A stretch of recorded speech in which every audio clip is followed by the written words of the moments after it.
digital rights management, or DRM, is something that you'll see a lot of people, specifically gamers, talk and complain about online. But why? What exactly is DRM and why does it piss off so many people who enjoy games? And will it really end up ruining the medium as we know it? But first, a word from today's sponsor, me. This video is sponsored by me, bitch. In all seriousness, if you want to support the channel to keep this all running, my coffee is the first link in the description. I know times are hard for everybody, that's why you can donate as little as just $2. Just two big whopping big ones can make a big difference. Thank you all very much, and let's continue with tonight's video.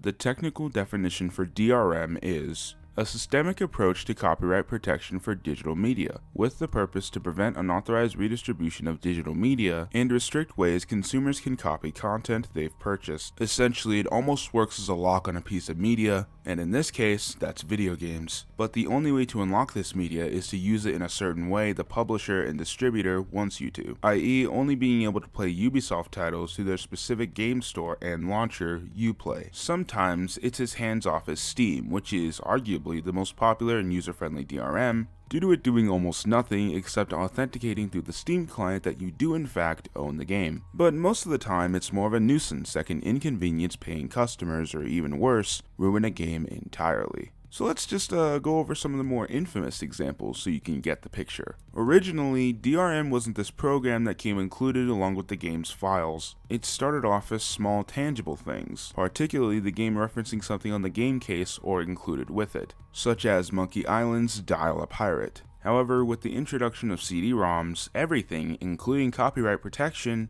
changed forever. Secure ROM was introduced in the 90s and was one of the earliest DRMs for CDs. However, it wasn't exactly a good start. To make it short, it limited the amount of times that you could activate the game, and you also had to be online all the time. Mind you, this is late 90s, early 2000s. Obviously, these two things are going to have some pretty big ramifications for all the games using it, which unfortunately was a pretty large amount. Just last year, Disney decided not to renew their license with Secure ROM, rendering all future copies of games like Tron Evolution into a virtual drinking coaster. Just wrap your head around that. In 2019, a Steam release of a Disney game is now just completely unplayable. But that brings us to Star Force, which is even worse. It was released in the 2000s with the goal of protecting games, and I quote, against analysis and modification. Now, while it was technically a DRM, it ended up working more like a rootkit, from causing smaller issues like Windows 10 believing it to be a virus, thus destroying the possibility to play tons of older games, to far bigger issues like the protection causing the Windows blue screen of death, to even completely breaking your installation of Windows, resulting in the user having to reinstall their OS. This DRM was even used in PC demos in freeware. Completely free and legal software for the general public was laced with an almost malware-like copyright protection just so players couldn't figure out how to crack the full game. Thankfully, this all resulted in a lawsuit, but was dropped 2 years later due to a lack of evidence. Regardless of the outcome of the case, it was too late. Big publishers started to abandon the DRM, and now the name of Star Force leaves behind a tarnished reputation, and for some, a bad memory. And now there is Denuvo, which is the most recently despised form of DRM. Why? Well, it also has to be online and authenticated. Its implementation into games ceases any possibility of the titles being ported to either Mac or Linux, and there is lots of hard evidence that shows that Denuvo makes games run slower, despite Denuvo themselves denying these claims. And yet, it feels like every major game comes out with Denuvo. There are lots of other forms of DRM, but these three just goes to show that publishers are willing to take unethical and even borderline illegal measures just to protect their investment in these big games. Look, regardless of whatever way you want to spin it, DRM is a gigantic waste of time for everybody involved, especially the consumer. A publisher hires some companies solely for their anti-cheat encryption, but all this does is inconvenience those who spent $40 to even $60 rather than the actual pirates. While pirated versions of games, or cracks, may not come out every day, some games, specifically Denuvo titles, have been cracked in a ridiculously short amount of time. There are other sorts of DRM protection that don't get cracked for a very long time, such as games bought from the Microsoft Store, but this also hinders the paying customer. It's a double-edged sword that only ends up soiling the reputation of the DRM provider as well as the publisher. And in some specific cases, this has even propelled piracy. So why is this practice still being used by your big publishers?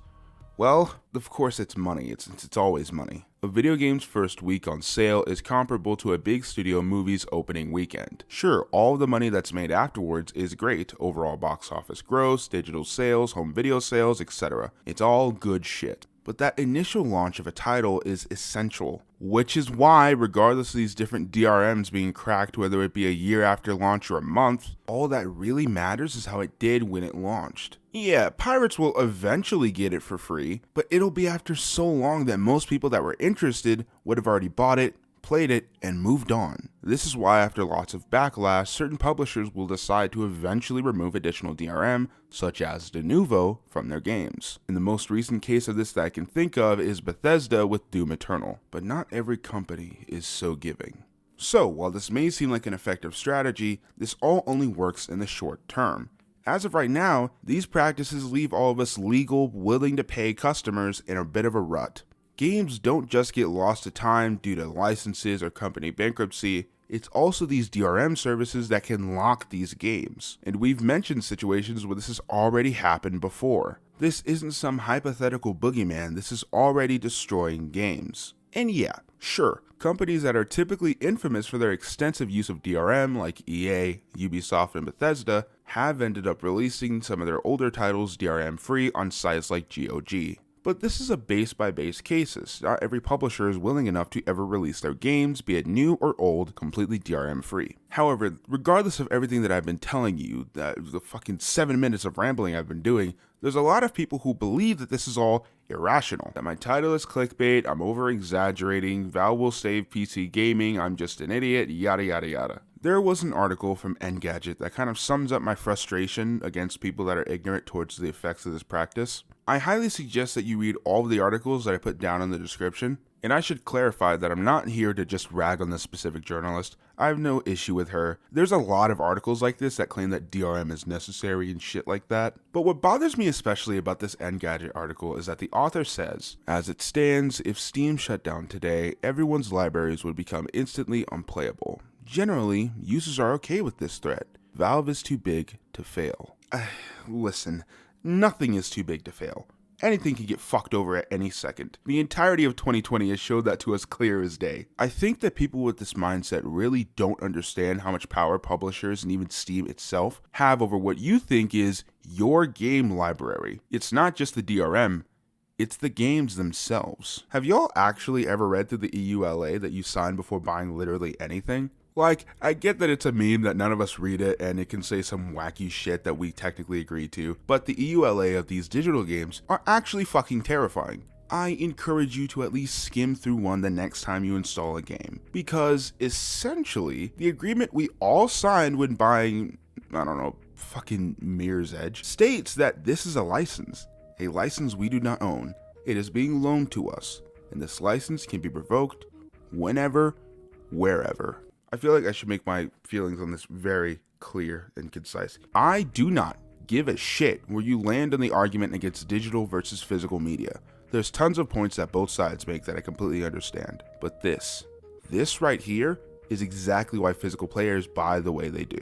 Remember that lawsuit back in 2019 where the French court ruled that Steam has to allow users the ability to resell their games? And do you remember when Valve tried to argue that Steam is a service and therefore exempt from the EU consumer protection laws? And while everybody who uses the damn thing will yell, "No it's not, it's a storefront. Valve only said that so they didn't have to follow the rules."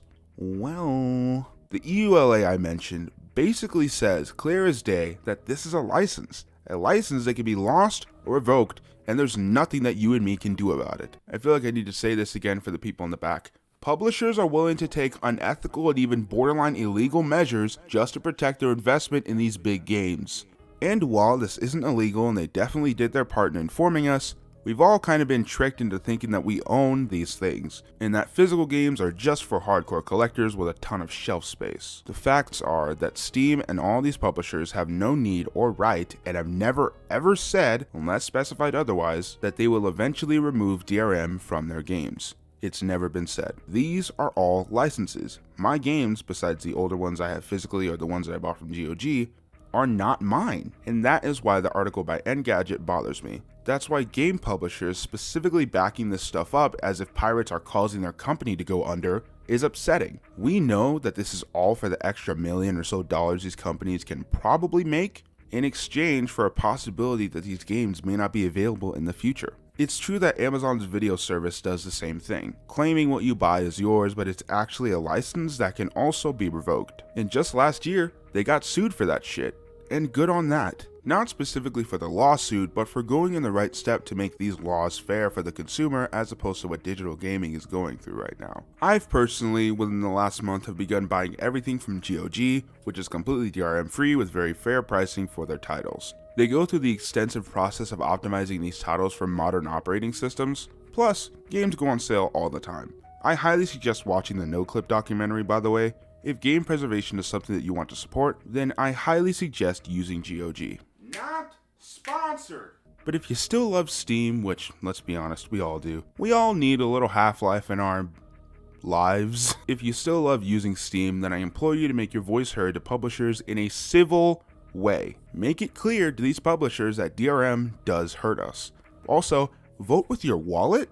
If we do get another situation like in 2013 where Microsoft's Adam Orth said on Twitter, "Sorry, I don't get the drama around having an always-on console. Every device now is always on. That's the world we live in. Hashtag deal with it." Ay. Oh, fuck it all. Don't harass people or heckle them regardless of what it's about. Make it clear to them, alright, I won't buy your shit, and then follow through with that. It's why I haven't bought Mirror's Edge Catalyst on PC despite it only being $7 on Amazon, which is less than what I paid for Mirror's Edge 1. Just make it clear, not just through words or Twitter fight, but also by your actions. It's worked before. Just make it clear that that's not the shit that we'll accept. Anyways, I'm a hop off my soapbox. This stuff just means a lot to me. So to see companies take advantage of it and articles support that advantage, it just really shakes my core.